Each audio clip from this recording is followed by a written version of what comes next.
why the Nordic education, healthcare, and social services are free or almost free for everyone, and focus, at least in theory, on making sure that everyone has a more or less equal opportunity to build a solid career and have a decent quality of life. The downside of this is that the welfare state doesn't come free, and the Nordic countries have famously high taxes. In Denmark, the average person pays 45% of their income on taxes, compared to 22% in the United States and 24% in the UK. But yeah, and Trump trying to get rid of income tax or something like that.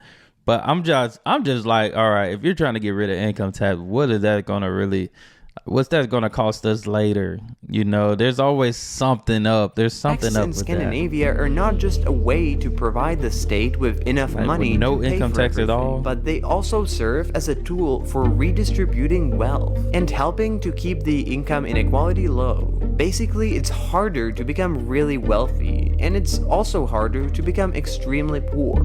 But it's relatively easy to stay somewhere in the middle. When this concept was first formed in the 1930s, in Sweden it was called folkhemmet, people's home, implying that the state is not just a detached bureaucratic body, but rather a home or a family for its people, known as the Great Compromise. In Sweden, Norway, and Denmark, unions of employees and unions of employers agreed that in order to prevent a conflict between different classes, they must find a compromise that would make everyone happy.